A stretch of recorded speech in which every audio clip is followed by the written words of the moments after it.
A two-part question. The first one being, is there no hostility from another species because there's a higher governing species, or is it just the fact that there is no hostility whatsoever? How can we be sure of that? First question. Everybody who I know who has dealt directly with those beings have told me our own experience, and that is they are completely non-hostile. They have been portrayed as such because how do you unite the world around a military response? You create a false alien threat. This is what Wernher von Braun warned about, and we are very much at that point, unfortunately.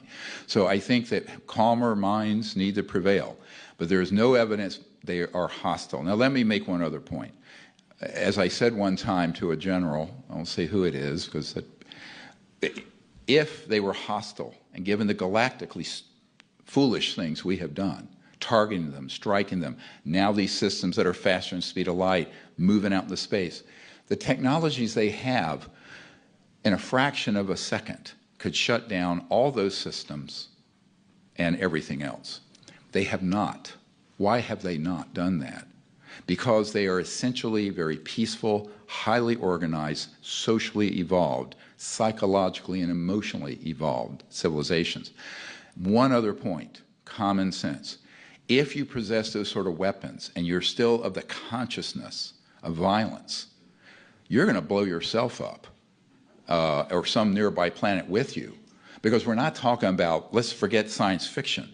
You're not talking about boom, boom with a laser beam, right, or a kinetic missile, or even a thermonuclear missile. You're talking being able to affect the fabric of space-time. And then if those technologies are weaponized, it's over in a fraction of a second. So the proof, I said to one senior military guy, that they are not hostile is that you and I are still breathing the free air of Earth. If you know what we've been doing, it's quite clear that this is actually proof that they're not hostile. If you understand what those technologies are, and if you understand what covert illegal projects have been doing. Here's a question.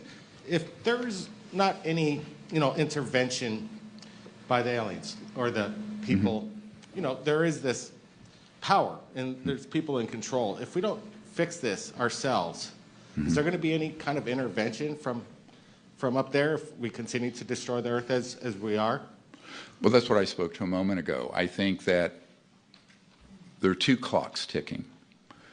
One is operations within the constitutional government of the United States that are not going to put up with this any further, more than another 6 to 9 months. The other is the fact that these extraterrestrial civilizations cannot afford for this progression of technology being deployed against them. These have been much of it's been reverse engineered from the ET vehicles, right? And so at a certain point, where do they have to do something to protect other places? Because there's a universal principle of self-defense.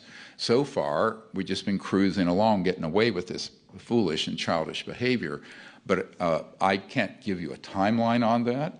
But I think that, I honestly, from what I've heard from very senior intelligence sources inside the so-called illegal operations, is that it's thought that it would not be able to go on beyond 2026.